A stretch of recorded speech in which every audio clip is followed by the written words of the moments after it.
Hi guys, welcome back to Nikita Gowda YouTube channel.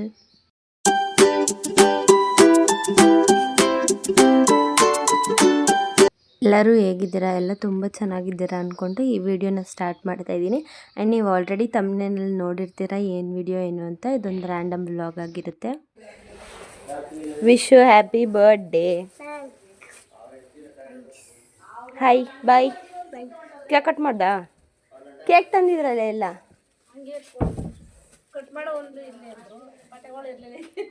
ಇವತ್ತು Appu birthday. Appu ಇಲ್ಲಿ ಮೋಸಿ ಮಕ್ಕ ತೋರಿಸು. ಸ್ಕೂಲ್ ಡೇ ಬೇರೆ ಎರಡು ಹೇಳಿ ಹೇಳಿ ಹಾಕ್ಸ್ಕೊಂಡವನು ಇವತ್ತು. ಸ್ಕೂಲ್ ಡೇ ಮತ್ತದೆಲ್ಲ. ಬೈ. ನಮ್ಮ ಅಪ್ಪು ಬರ್ಡೇ ಇವತ್ತೇ, ಅವ್ನ ಸ್ಕೂಲ್ ಡೇನೂ ಕೂಡ ಆಗಿದೆ. ಸೊ ಅದಕ್ಕೆ ಎಲ್ಲನೂ ಮುಗಿಸ್ಕೊಂಡು ಅವ್ನಿಗೆ ವಿಶ್ ಮಾಡಿ ಕಾಲೇಜ್ಗೆ ಹೋಗ್ತಾ ಇದ್ದೀನಿ ರೆಡಿಯಾಗಿ. ಆ್ಯಂಡ್ ಕಾಲೇಜ್ಗೆ ಹೋಗಿ ಸಿಗ್ತೀನಿ. ಇವತ್ತು ಏನೇನಾಗುತ್ತೆ ಏನೇನು ಎಲ್ಲನೂ ತೋರಿಸ್ತೀನಿ. ರ್ಯಾಂಡಮ್ ಬ್ಲಾಗ್ ಅಲ್ವಾ, ಎಲ್ಲನೂ ತೋರಿಸ್ಲೇಬೇಕು. ಸೊ ಕಾಲೇಜ್ಗೆ ಹೋಗಿ ಸಿಗ್ತೀನಿ. ಆ್ಯಂಡ್ ಇವರಿಬ್ರಿಗೆ ಕ್ಲಾಸಿಗೆ ಟೈಮ್ ಆಯಿತು ನಡೀರೋ ಅಂತಂದರೆ ಕಾಲೇಜ್ ಎದುರುಗಡೆ ಹಾಕಿರೋ ಹೂವುಗಳನ್ನೆಲ್ಲ ಕಿತ್ಕೊಬಂದು ಇಲ್ಲಿ ಸ್ನ್ಯಾಪ್ ಹಾಕೊಂಡು ಕೂತಿದ್ದಾರೆ. ನಾವು ಕ್ಲಾಸ್ಗೆ ಹೋದ್ವಿ, ಬಟ್ ಇನ್ನೂ ಯಾವುದೋ ಟೀಚರ್ಸ್ಗಳು ಬಂದಿರಲಿಲ್ಲ. ಸೊ ಅದಕ್ಕೆ ಆರಾಮಾಗಿ ರೆಸ್ಟ್ ಮಾಡಿಕೊಂಡು ಅವ್ರವ್ರ ಕೆಲಸ ಏನೇನಿತ್ತು ಅವ್ರವ್ರು ಮಾಡ್ತಾಯಿದ್ರು. ಬಟ್ ಮೇನ್ ಥಿಂಗ್ ಏನಪ್ಪ ಅಂದರೆ, ನನಗೆ ಕಾಲೇಜ್ಗೆ ಹೋದ್ಮೇಲೆ ನನಗೆ ನೆನಪಾಯಿತು, ಅಯ್ಯೋ ನಾನು ಟಿಫನ್ ಮಾಡಿಲ್ಲ ಅಂತ. ಎಷ್ಟು ಗ್ರೇಟ್ ಅಲ್ವಾ ನಾನು. ಸೊ ಅದಕ್ಕೆ ಒಂದು ಸ್ವಲ್ಪ ಹೊತ್ತು ರೆಸ್ಟ್ ಮಾಡ್ತಾಯಿದ್ವಿ. ಆ್ಯಂಡ್ ನಮ್ಮ ಕನ್ನಡ ಸರು ಏನೋ ಆ್ಯಕ್ಟಿವಿಟಿ ವರ್ಕ್ ಇದೆ ಅಂತ ಕರೆದ್ರು. ಹೋಗಿ ಅದೇನು ಲಕ್ಕೋ ಏನೋ ಗೊತ್ತಿಲ್ಲ, ಎಲ್ಲರಿಗೂ ನ್ಯೂಸ್ ಪೇಪರ್ನ ಡಿಸ್ಟ್ರಿಬ್ಯೂಟ್ ಮಾಡಿದ್ರು. ಅದ್ರಲ್ಲಿ ಬರೀ ಡಿಬೋಸ್ತಾ ಇತ್ತು ಅವ್ರ ಬರ್ಡೇ ಬಗ್ಗೆ ಎಲ್ಲನೂ ಡಿಬೋಸ್ತಾ ಇತ್ತು. ಇಟ್ಸ್ ಮೈ ಲಕ್ ಅಂತ ಅನಿಸುತ್ತೆ. ನನಗೆ ಸಿಕ್ಕಿದ್ದು ನಮ್ಮ ಅಣ್ಣಂಗೆ ಫೋಟೋ ತೆಗಿ ಅಂತಂದರೆ ಬೆಂಚ್ ಮೇಲೆಲ್ಲ ಸರ್ಕಸ್ ಮಾಡ್ಕೊಂಡು ಫೋಟೋ ತೆಗಿತಾ ಇದ್ದ. ಆಮೇಲೆ ಒಂದು ಸ್ಟೋರಿ ಹೇಳಿದ್ರು. ಒಂದು ಸ್ಟೋರಿ ಬೇಸ್ ಮೇಲೆ ನಿಮ್ಗೇನು ಅನಿಸುತ್ತೋ ಅದನ್ನು ಬರೀರಿ ಅಂತ ಹೇಳ್ತಾಯಿದ್ರು. ನಿಜ ಒಂದು ಮಗುನ ಅಡಾಪ್ಟ್ ಮಾಡ್ಕೊಂಡಿರ್ತಾರೆ. ಆ ಮಗು ಎಲ್ಲೂ ಆಚೆ ಹೋಗಲ್ಲ, ಯಾರ ಜೊತೆನೂ ಆಟ ಆಡಲ್ಲ, ಯಾರ ಜೊತೆನೂ ಸೇರಲ್ಲ, ಮನೆಯಲ್ಲೇ ಇರುತ್ತೆ. ಸೊ ಆ ಮಗು ನೋಡಿದ್ರೆ ನಿಮ್ಗೇನು ಅನಿಸುತ್ತೋ ಅದನ್ನು ಬರೀರಿ ಅಂತಂದರು. ನಮ್ಮ ಹ್ಯಾಂಡ್ ರೈಟಿಂಗ್ ನೋಡಿದ್ರೆ ನಿಜ ಸರ್ ತೆರೆಸೋದು ಬಿದ್ದೋಗ್ತಾರೆ ಅಂತ ಅಂದ್ಬಿಟ್ಟು ಸೌಂದರ್ಯ ಅವ್ರ ಕೈಲಿ ಬರ್ಸ್ತಿದ್ವಿ. ಏನೇನು ಬರೆದಿದ್ದೀವಿ ಅಂತ ಅಲ್ಲೇ ನೋಡ್ಕೊಳ್ಳಿ. ನಮಗೇನು ಅನಿಸುತ್ತೋ ನಾವು ಅದನ್ನು ಸಜೆಸ್ಟ್ ಮಾಡಿದ್ದೀವಿ. ಅವ್ರಿಗೇನು ಅನಿಸುತ್ತೋ ಅದನ್ನು ಬರೆದಿದ್ದಾರೆ. ಲೈಕ್ 6 ಮೆಂಬರ್ಸ್ ಇದ್ವಿ ಒಂದು ಟೀಮಲ್ಲಿ. 6 ಮೆಂಬರ್ಸ್ಗೆ ಏನೇನು ಒಪಿನಿಯನ್ ಬರುತ್ತೆ, ಯಾರ್ಯಾರ ತಲೆಗೆ ಏನೇನು ಬರುತ್ತೆ, ಆ ಮಗು ಮಾನಸಿಕ ತೊಂದರೆಯಿಂದ ಇದಾಗ್ತಿರ್ಬೋದು, ಅಥವಾ ಮನೆಯಲ್ಲಿ ಏನೋ ಕೆಲಸಕ್ಕೇ ಅಡಾಪ್ಟ್ ಮಾಡ್ಕೊಳ್ಳೋರು ಇರ್ತಾರೆ, ಸಮ್ ಅದರ್ ಪೀಪಲ್ಸ್. ಸೊ ಅದಕ್ಕೂ ಅಡಾಪ್ಟ್ ಮಾಡ್ಕೊಂಡಿರ್ಬೋದೇನೋ. ಹಾಗೆ ಏನು ಅನಿಸುತ್ತೋ ಅದನ್ನು ಬರೆದ್ವಿ. ಅಲ್ಲಿಂದ ವಿಶಾಲ್ ಮಾರ್ಟ್ಗೆ ಹೋದ್ವಿ. ಸ್ವಲ್ಪ ನಮ್ಮದು ಫುಡ್ ಫೆಸ್ಟ್ ಇದೆ ಸ್ಯಾಟರ್ಡೆ, ಅದನ್ನು ವ್ಲಾಗ್ ಮಾಡಿ ಅಪ್ಲೋಡ್ ಮಾಡ್ತೀನಿ. ಒಂದಷ್ಟು ಐಟಮ್ಸ್ ಎಷ್ಟು ಬೀಳ್ಬೋದು ಏನು ಎಲ್ಲದಕ್ಕೂ ಅಂತ ನೋಡೋಕೆ ಹೋಗಿದ್ವಿ. ಆ್ಯಂಡ್ ನನ್ನ ಮನೆಗೆ ಒಂದಷ್ಟು ಐಟಮ್ಸ್ಗಳು ಬೇಕಿತ್ತು, ಅದನ್ನು ಪರ್ಚೇಸ್ ಮಾಡಿದೆ. ನನಗೆ ಪ್ಲಾಸ್ಟಿಕ್ ವಾಟರ್ ಬಾಟಲ್ಸ್ ತೊಗೊಂಡು ಹೋಗಿ ಸಾಕಾಗಿತ್ತು. ಸೊ ಇದು ಸ್ಟೀಲ್ ವಾಟರ್ ಬಾಟಲ್ನ ತೊಗೊಂಡು ಬಂದೆ, ಒಂದು ಕಾಲೇಜ್ ವಾಟರ್ನ ಕ್ಯಾರಿ ಮಾಡೋಕ್ಕೆ. ಆ್ಯಂಡ್ ಈ ಬೌಲ್ ಪ್ರೈಸ್ ನೀವು ನೋಡ್ಬೋದು, 32 ರುಪೀಸ್ ಇದೆ. 69 ರುಪೀಸ್ MRP ಇರೋದು. ನನಗೆ ವಿಶಾಲ್ ಮಾರ್ಟಲ್ಲಿ ಡಿಸ್ಕೌಂಟ್ ಆಫರಾಗಿ 35 ರುಪೀಸ್ ಏನೋ ಸಿಕ್ತು. ಸೊ ಒಂದು ಬೌಲ್ ಸೌಂದರ್ಯ ಅವ್ರು ತೊಗೊಂಡ್ರು, ಇನ್ನೊಂದು ಬೌಲ್ ನಾನು ತೊಗೊಂಡೆ. ಆ್ಯಂಡ್ ಕೆಳಗಡೆ ಪ್ಲೇಟ್ ಬಂದು 100 ರುಪೀಸ್ ಅನಿಸುತ್ತೆ. ಕೆಳಗಡೆ ಬೌಲ್ ಅದನ್ನು ತೋರಿಸ್ತೀನಿ. ಇದು ಅವ್ರು ತೊಗೊಂಡ್ರು, ಒಂದು ನಾನು ಅಂತ ತೊಗೊಂಡಿದ್ದು. ಅವ್ರ ಮನೆಗೆ ಎತ್ಕೊಂಡು ಹೋಗಿಲ್ಲ, ಫುಡ್ ಫೆಸ್ಟಿಗೆ ಸ್ವಲ್ಪ ಬೇಕಿತ್ತು ಇದನ್ನು. ಸೊ ಅದಕ್ಕೆ ಇಲ್ಲೇ ಇಟ್ಕೊಂಡು ನಾನೇ ಎತ್ಕೊಂಡು ಬರ್ತೀನಿ ಅಂತ ತೊಗೊಂಡು ಬಂದೆ. ಇದು 99 ರುಪೀಸ್, 100 ರುಪೀಸ್. ಮನೆಗೇ ಪರ್ಚೇಸ್ ಮಾಡೋದಾದರೂ ಬೆಸ್ಟು ವಿಶಾಲ್ ಮಾರ್ಟು. ಬಿಕಾಸ್ ನಿಮಗೆ ಕಡಿಮೆ ಪ್ರೈಸಲ್ಲಿ ಚೆನ್ನಾಗಿ ಕ್ವಾಲಿಟಿ ಇರೋಂಥ ಥಿಂಗ್ಸ್ಗಳು ಬೇಕು ಅಂದರೆ ವಿಶಾಲ್ ಮಾರ್ಟ್ ನಾನು ಸಜೆಸ್ಟ್ ಮಾಡ್ತೀನಿ. ಫಸ್ಟು ನಾನು ಡಿಮಾರ್ಟ್ಸ್ಗಳಲ್ಲಿ ತೊಗೊತಿದ್ವಿ ಫ್ಯಾಮಿಲಿಯಲ್ಲಿ, ಬಟ್ ಇವಾಗ ವಿಶಾಲ್ ಮಾರ್ಟ್, ನಾನು ಅಲ್ಲೇ ಕಾಲೇಜ್ ಇರೋದ್ರಿಂದ, ನಮ್ಮ ಕಾಲೇಜ್ ಎದುರುಗಡೆನೇ ವಿಶಾಲ್ ಮಾರ್ಟ್ ಇರೋದ್ರಿಂದ, ಸೊ ನನಗೆ ಏನು ಬೇಕು ಅಂದ್ರೂ ನಾನು ಅಲ್ಲಿ ಹೋಗಿ ತೊಗೊಂಡು ಬರ್ತೀನಿ. ಆ್ಯಂಡ್ ಬೇಕು ಅಂದರೆ ಅಪ್ಲೋಡ್ ಮಾಡ್ತೀನಿ ಒಂದು ಟೈಮ್ ಏನೇನು ತೊಗೊತೀನಿ ಏನು ಅಂತ. ಆ್ಯಂಡ್ ನಾನು ಇಲ್ಲಿ ಬಿಲ್ ಕೂಡ ತೋರಿಸ್ತೀನಿ ನಿಮಗೆ, ಎಷ್ಟಾಯಿತು ಏನು ಟೋಟಲಾಗಿ ಅಂತ. ಅದು ಆ್ಯಂಡ್ ನನ್ನ ಫ್ರೆಂಡ್ಸ್ ಸ್ವಲ್ಪ ಸ್ನ್ಯಾಕ್ಸ್ ತೊಗೊಂಡ್ರು, ಅದು ಎಲ್ಲ ಸೇರಿಸಿ ನೋಡಿ. ನಾನಿಲ್ಲಿ ಪ್ರೈಸ್ ಬಿಲ್ ಕೂಡ ತೋರಿಸ್ತಾ ಇದ್ದೀನಿ. 388 ರುಪೀಸ್ ಆಗಿರೋದು. ನನಗೆ ವರ್ತ್ ಅಂತ ಅನ್ನಿಸ್ತು. ಆ್ಯಂಡ್ ಅಲ್ಲಿ buy one get one frees normal ಡೇಸಲ್ಲೇ ಆ ಥರ ಆಫರ್ಸ್ಗಳಿರುತ್ತೆ. ನೀವು ಫೆಸ್ಟಿವಲ್ ಟೈಮಲ್ಲಿ ಹೋದರೆ ಇನ್ನೂ ಆಫರ್ಸ್ಗಳಿರುತ್ತೆ ನೋಡಿ. ಅಲ್ಲಿಂದ ಮನೆಗೆ ಬಂದು ರೆಡಿಯಾಗಿ, ನಮ್ಮ ಅಪ್ಪು ಅಂತೂ ಹೇಳ್ತಾ ಇದ್ದ ಸ್ಕೂಲ್ ಡೇಗೆ ಬನ್ನಿ ಅಂತ. ಸೊ ಅದಕ್ಕೆ ರೆಡಿಯಾಗಿ ಸ್ಕೂಲ್ ಡೇಗೆ ಹೋದ್ವಿ. ಇವ್ರ ಸ್ಕೂಲ್ ಡೇ February 14 ಆಗಬೇಕಿತ್ತು. ಬಿಕಾಸ್ ಆಫ್ ಸಮ್ ರೀಸನ್ ಯಾಕಪ್ಪ 17th ಹಾಕೊಂಡ್ರು ಅಂತಂದರೆ, ಅದೇ ಕೀರ್ತನ ಸ್ಕೂಲಿನ ಹುಡುಗ 7th standard. Next day school ಡೇಗೆ ಹೇರ್ ಕಟ್ ಮಾಡಿಸ್ಬೇಕು ಅಂತ ಅಂದ್ಬಿಟ್ಟು ನೆಕ್ಸ್ಟ್ ಡೇ ಹೋಗಿ ಮಾಡ್ಸೋಕ್ಕಾಗಲ್ಲ ಅಂತ ಇವತ್ತು ನೈಟೇ ಅವರಪ್ಪ ಮತ್ತು ಅವನು ಹೋಗಿದ್ದಾರೆ ಕಟಿಂಗ್ ಮಾಡಿಸೋದಕ್ಕೆ. ಬರ್ತಾ ಆಕ್ಸಿಡೆಂಟ್ ಆಗಿ ಆ ಹುಡುಗ ಅಲ್ಲೇ ಡೆತ್ ಆಗಿದೆ. ಅವ್ರ ಅಪ್ಪ ಇದ್ದಾರಲ್ಲ, ಅವ್ರಿಗೆ 2 ಕಾಲು ತೆಗ್ದಿದ್ದಾರೆ. ಅವರು ಎಮರ್ಜೆನ್ಸಿ ಅಂತ ಹೇಳ್ತಾಯಿದ್ರು, ಗೊತ್ತಿಲ್ಲ. ಸೊ ಅದಕ್ಕೆ 14th ಆಗಬೇಕಾಗಿರೋದು 17th ಆಗಿದೆ. ಆ ಹುಡುಗನಿಗೋಸ್ಕರ ಒಂದು ವಿಡಿಯೋನ ಸ್ಕೂಲ್ ಕಡೆಯಿಂದನೇ ಡೆಡಿಕೇಟ್ ಮಾಡ್ತಿದ್ರು. ಸೊ ಹಾಗೆ ನಿಮಗೂ ಈ ವಿಷಯನ ತಿಳಿಸೋಣ ಅಂತ. ಯಾರಾದರೂ ಡ್ರೈವ್ ಮಾಡಬೇಕಾದ್ರೆ ದಯವಿಟ್ಟು ಸ್ವಲ್ಪ ನೋಡ್ಕೊಂಡು ಡ್ರೈವ್ ಮಾಡಿ. ಏನೂ ಆಗಲ್ಲ. ಒಂದು 2 ನಿಮಿಷ 3 ನಿಮಿಷ ಲೇಟಾಗಿ ಹೋದರೆ ಏನೂ ಆಗಲ್ಲ. ಸೊ ನಿಧಾನಕ್ಕೆ ಹೋಗಿ ನಿಧಾನಕ್ಕೆ ಡ್ರೈವ್ ಮಾಡಿ. ನಾವಲ್ಲದೆ ನಮ್ಮ ಆಪೋಸಿಟ್ ಬರುವಂಥ ವ್ಯಕ್ತಿಗಳನ್ನೂ ನಾವು ನೋಡ್ಕೊಂಡು ಡ್ರೈವ್ ಮಾಡಬೇಕಾಗಿರುತ್ತೆ. ಸೊ ಹೋಗ್ಬೇಕಾದ್ರೆ ತುಂಬ ನಿಧಾನಕ್ಕೆ ಹೋಗಿ. ನಾವು ಮಾಡೋ ಕೆಲವೊಂದು ತಪ್ಪು ತುಂಬಾ ದೊಡ್ಡದಾಗುತ್ತೆ ಆ್ಯಂಡ್ ತುಂಬ ಜನ ಅದರಿಂದ ಸಫರ್ ಮಾಡೋ ಥರ ಆಗುತ್ತೆ. ಅಲ್ಲಾಗಿದ್ದ ತಪ್ಪು, ಆ ಕಾರ್ನವರಿಂದ ಆಗಿದ್ದ ತಪ್ಪು, ಇವತ್ತು ಒಂದು ಜೀವ ಹೋಗ್ತು. ಆಮೇಲೆ ಆ ಹುಡ್ಗನ ಲೈಫ್ ಹಾಳಾಯಿತು, ಅವ್ರ ಅಪ್ಪ ಅಮ್ಮನ ಲೈಫ್ ಹಾಳಾಯಿತು. ಅವ್ರು ಸಾಯೋ ತನಕ ಕೊರಗ್ತಾನೆ ಇರ್ತಾರೆ. ನನ್ನ ಮಗ ಇಲ್ಲ ಅಂತ, ಒಬ್ಬನೇ ಮಗ ಅಂತೆ, ಸಾಯೋ ತನಕ ಕೊರಗ್ತಾನೆ ಇರ್ತಾರೆ. ಅವ್ರಿಗೆ ಶಾಪ ಆಗ್ತಾನೆ ಇರ್ತಾರೆ. ಅದೆಲ್ಲ ಬೇಡ. ಒಂದು ಲೈಫ್ನ ನಾವು ಉಳಿಸ್ಬೇಕೇ ಹೊರತು ಒಬ್ಬರು ಲೈಫ್ನ ಹಾಳು ಮಾಡಬಾರ್ದು. ಸೊ ಅದಕ್ಕೆ ನಿಧಾನಕ್ಕೆ ಗಾಡಿ ಓಡಿಸಿ. ಎಷ್ಟೇ ಲೇಟಾದರೂ ಪರವಾಗಿಲ್ಲ, ಒಂದು ಸ್ವಲ್ಪ ಹೇಳ್ಕೊಬೋದು, ಹಿಂಗಾಗಿತ್ತು, ಈಗ ಟ್ರಾಫಿಕ್ ಅದು ಇದು ಬರೋದು ಸ್ವಲ್ಪ ತಡ ಆಯಿತು ಅಂತ ಹೇಳ್ಕೊಬೋದು. ಬಟ್ ಯಾರೂ ಸ್ಪೀಡಾಗಿ ಹೋಗಬೇಡಿ. ಇದು ನಮ್ಮ ಅಪ್ಪು ಡ್ಯಾನ್ಸ್. ಆ್ಯಂಡ್ ಕಾಪಿರೈಟ್ಸ್ ಆಗುತ್ತೆ ಯಾವುದೇ ಬೇರೆ ಸಾಂಗ್ ಹಾಕಿದ್ರೆ. ಸೊ ಅದಕ್ಕೆ ಯೂಟ್ಯೂಬ್ದೇ ಒಂದು ಸಾಂಗ್ನ ಹಾಕಿರ್ತೀನಿ, ನೋಡ್ಕೊಳ್ಳಿ. ನಾನು ಇದನ್ನು ಹೇಳಲೇಬೇಕು. ತುಂಬ ಜನ ನನಗೆ ತುಂಬ ಥರ ಸಪೋರ್ಟ್ ಮಾಡ್ತಾಯಿದ್ದೀರಾ. ತುಂಬ ಚೆನ್ನಾಗಿ ಮಾಡ್ತಿದ್ದೀಯ, ವ್ಲಾಗ್ಸ್ ಕಂಟಿನ್ಯೂ ಮಾಡು. ಆಮೇಲೆ ನಾನು ಸ್ವಲ್ಪ ದಿನ ವ್ಲಾಗ್ಸ್ಗಳನ್ನ ಅಪ್ಲೋಡ್ ಮಾಡಿರಲಿಲ್ಲ ಬಿಕಾಸ್ ಆಫ್ ಮೈ ಎಕ್ಸಾಮ್ಸ್ಗಳಿತ್ತು. ಸೊ ಅದಕ್ಕೆ ಇವಾಗ ಎಲ್ಲ ಎಕ್ಸಾಮ್ಸ್ ಕಂಪ್ಲೀಟ್ ಆಗಿದೆ ಇತ್ತು. ಸೊ ಅದಕ್ಕೆ ಯಾವುದೇ ವ್ಲಾಗ್ಸ್ಗಳನ್ನ ಅಪ್ಲೋಡ್ ಮಾಡಿಲ್ಲ. ಬಟ್ ಮಿನಿ ವ್ಲಾಗ್ಸ್ನ ಅಪ್ಲೋಡ್ ಮಾಡ್ತಾನೆ ಇದ್ದೆ. ಸೊ ಎಲ್ಲರೂ ಕೇಳ್ತಿದ್ರಿ, ವ್ಲಾಗ್ ಸ್ಟಾಪ್ ಮಾಡು, ಮಿನಿ ವ್ಲಾಗ್ನ ಸ್ಟಾರ್ಟ್ ಮಾಡು ಅಂತ ತುಂಬ ಜನ ಸಜೆಸ್ಟ್ ಮಾಡಿದ್ರಿ. ಸೊ ನಾನು ಮಿನಿ ವ್ಲಾಗ್ನ ಆದಷ್ಟು ಬೇಗ ನಾನು ಸ್ಟಾರ್ಟ್ ಮಾಡ್ತೀನಿ.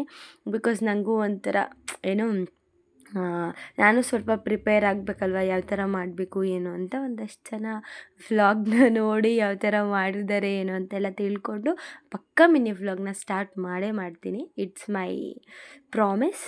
ಆ್ಯಂಡ್ ತುಂಬ ಜನ ಚೆನ್ನಾಗಿ ಮಾಡ್ತಿದ್ಯಾ, ಚೆನ್ನಾಗಿ ಮಾಡು ಅಂತೆಲ್ಲ ಹೇಳಿ ಸಪೋರ್ಟ್ ಮಾಡಿದ್ದೀರಾ. Thank you so much for that. ತುಂಬ ಖುಷಿ ಆಗುತ್ತೆ ಒಬ್ಬರು ಬಂದು ಒಂದು ಪಾಸಿಟಿವ್ ವೇ ಅಲ್ಲಿ ಹೇಳೋದು. ಆ್ಯಂಡ್ ನೆಗೆಟಿವಾಗಿ ಮಾತಾಡೋರು ಮಾತಾಡ್ತಾನೆ ಇರ್ತಾರೆ. ನಾವು ಒಳ್ಳೇದು ಮಾಡಿದ್ರು ಮಾತಾಡ್ತಾರೆ, ನಾವು ಕೆಟ್ಟದ್ದು ಮಾಡಿದ್ರು ಮಾತಾಡ್ತಾರೆ.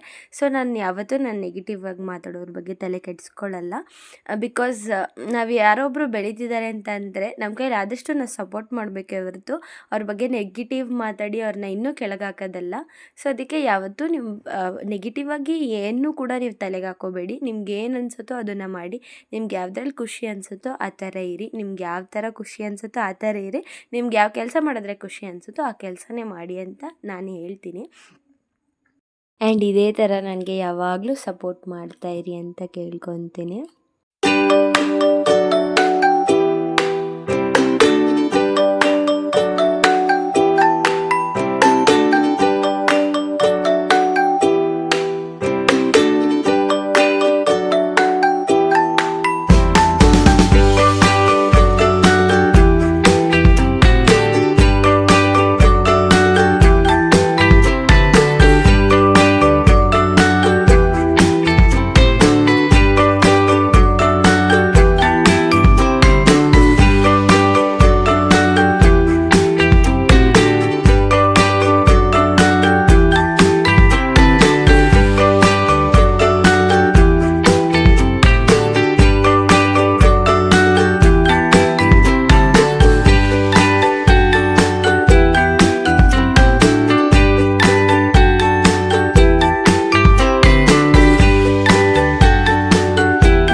ನನಗೆ ಗೊತ್ತು ಸಾಂಗೇ ಬೇರೆ ಅಲ್ಲಿ ಆಗ್ತಿರೋ ಸ್ಟೆಪ್ಸೇ ಬೇರೆ ಎಲ್ಲನೂ ಬೇರೆ ಬೇರೆ ಅನ್ನಿಸ್ತಿದೆ. ತುಂಬ ಡಿಫಿಕಲ್ಟ್ ಆಗುತ್ತೆ ನಿಮಗೆ ನೋಡೋಕ್ಕೆ ಅಂತ ನನಗೆ ಗೊತ್ತು. ಬಟ್ ಏನೂ ಮಾಡೋಕ್ಕಾಗಲ್ಲ. ಸಾಂಗ್ಸ್ ಹಾಕಿದ್ರೆ ಕಾಪಿರೈಟ್ಸ್ ಆಗುತ್ತೆ. ಸೊ ಅದಕ್ಕೆ ಯೂಟ್ಯೂಬಿಂದನೇ ಒಂದು ಸಾಂಗ್ನ ತೊಗೊಂಡು ನಾನು ಹಾಕಿದ್ದೀನಿ. ಆ್ಯಂಡ್ ಇಂಟ್ರಡಕ್ಷನ್ ವ್ಲಾಗ್ನ ಕೇಳ್ತಾ ಇದ್ರಿ. ಹೌದು, ನಾನು ಇಂಟ್ರಡಕ್ಷನ್ ವ್ಲಾಗೇ ಮಾಡಿಲ್ಲ. ಡೈರೆಕ್ಟ್ ಸ್ಪೋರ್ಟ್ಸ್ ಡೇ ವ್ಲಾಗಿಗೆ ಹೊಂಟೋಗಿದ್ದೀನಿ. ಮಾಡಬೇಕಿತ್ತು ಬಟ್ ಮಾಡಲಿಲ್ಲ. ಇವಾಗೂ ಅಪ್ಲೋಡ್ ಮಾಡ್ತೀನಿ ಒಂದು ಸ್ವಲ್ಪ ದಿನ. ಫುಡ್ ಫೆಸ್ಟ್ ವ್ಲಾಗ್ ಇದೆ, ಅದು ಮುಗಿದ ತಕ್ಷಣ ಇಂಟ್ರಡಕ್ಷನ್ ವ್ಲಾಗ್ ಅಪ್ಲೋಡ್ ಮಾಡ್ತೀನಿ. ಆ್ಯಂಡ್ ಅಲ್ಲೆಲ್ಲ ಮುಗಿಸ್ಕೊಂಡು ಮನೆಗೆ ಬರೋದೇ 12:30 ಆಗೋಗಿತ್ತು. ಎಲ್ಲ ಮಲ್ಕೊಬಿಟ್ಟಿದ್ರು. ಬಟ್ ಅಲ್ಲಿಂದ ಮನೆಗೆ ಬರೋದಕ್ಕೆ ಜೀವ ಕೈಲಿ ಹಿಡ್ಕೊಂಡು ಬಂದಿದ್ದೀನಿ. ಅಷ್ಟು ಭಯ ಆಗ್ತಿತ್ತು. ನೈಟ್ ಟೈಮ್ ಅಲ್ವಾ, ಏನು ಮಾಡೋಕ್ಕಾಗಲ್ಲ, ಬರಲೇಬೇಕಾಗಿತ್ತು ಮನೆಗೆ. ಸೊ 12:30 ಬಂದ್ವಿ. ಎಲ್ಲ ಮಲ್ಕೊಂಡಿದ್ರು. ನೋಡೋಣ, ಯಾರಾದರೂ ಯಾವ ಸಾಂಗ್ ಅಂತ ಗೆಸ್ ಮಾಡಂಗಿದ್ರೆ ಮಾಡಿ. ನಿಮ್ಗೇನಾದರೂ ಯಾವ ಸಾಂಗ್ ಅಂತ ಗೊತ್ತಾಯಿತು ಅಂತಂದರೆ, ಅಥವಾ ಅಲ್ಲೇ ಯಾರಾದರೂ ಪ್ರೋಗ್ರಾಮಿಗೆ ಬಂದು ನೋಡಿರೋರು ಯಾರಾದರೂ ಗೊತ್ತಿದ್ದರೆ ಸಾಂಗ್ನ ಕಮೆಂಟ್ ಮಾಡಿ. ನಾನು ನೋಡಿ ಕರೆಕ್ಟ್ ಆದರೆ ಹೇಳ್ತೀನಿ. ನಾನು ನಮ್ಮ ಅತ್ತೆ ಇಬ್ಬರೇ ಹೋಗಿದ್ದಿದ್ದು. ಆಮೇಲೆ ಬರಬೇಕಾದ್ರೆ ಅಪ್ಪನೂ ಬರ್ತೀನಿ ಅಂತ ಅಂದ. ಸೊ ಅದಕ್ಕೆ ಅವನು ಕರ್ಕೊಂಡು ಬಂದು ಫುಲ್ ಮಿಡ್ನೈಟ್ ಆಗಿಬಿಟ್ಟಿತ್ತು. ತುಂಬಾ ನಿದ್ದೆ ಎಳೀತಾಯಿತ್ತು. ಬಟ್ ಅವ್ನು 2 ಡ್ಯಾನ್ಸಿಗೆ ಸೇರಿಕೊಂಡಿದ್ದ. ಒಂದು ಫಸ್ಟು, ಇನ್ನೊಂದು ಲಾಸ್ಟಿಗೆ ಹಾಕ್ಕೊಬಿಟ್ಟಿದ್ರು. 36 ಏನೋ ಡ್ಯಾನ್ಸ್ ಇದ್ದಿದ್ದಂತೆ. ಅದರಲ್ಲಿ ಜಸ್ಟ್ 20 ಮಾಡಿದರು. ಇನ್ನು 16 ಡ್ಯಾನ್ಸಸ್ ಇತ್ತು. ನಮ್ಮ ಕೈಲಿ ನೋಡೋಕ್ಕಾಗಲಿಲ್ಲ. ಇವನು ಡ್ಯಾನ್ಸ್ ಮುಗಿಸ್ಕೊಂಡ ತಕ್ಷಣ ಮನೆಗೆ ಬಂದು ಡೋರ್ ಓಪನ್ ಮಾಡಿ ಅಂತ ಡೋರ್ ನಾಕ್ ಮಾಡ್ತಾಯಿದ್ದೀವಿ. ಓಕೆ ಗೈಸ್, ಈ ಒಂದು ವ್ಲಾಗ್ನ ನಾನು ಇಲ್ಲಿಗೆ ಎಂಡ್ ಮಾಡ್ತಾಯಿದ್ದೀನಿ. ಇನ್ನೂ ಯಾರೆಲ್ಲ ನನ್ನ ಯೂಟ್ಯೂಬ್ ಚಾನಲ್ಗೆ ಸಬ್ಸ್ಕ್ರೈಬ್ ಮಾಡಿಲ್ಲ, ದಯವಿಟ್ಟು ಸಬ್ಸ್ಕ್ರೈಬ್ ಮಾಡಿ. ಯಾರೆಲ್ಲ ಸಬ್ಸ್ಕ್ರೈಬ್ ಮಾಡಿ ನೋಡ್ತಿದ್ದೀರಾ, thank you so much. And like ಮಾಡಿ, ಶೇರ್ ಮಾಡಿ, ಕಮೆಂಟ್ ಮಾಡಿ. Thank you so much. ನಿಮ್ಮ ಸಪೋರ್ಟ್ ಯಾವಾಗೂ ನನಗೆ ಹೀಗೆ ಇರಲಿ ಅಂತ ಕೇಳ್ಕೊತ ಥ್ಯಾಂಕ್ ಯು ಫಾರ್ ವಾಚಿಂಗ್.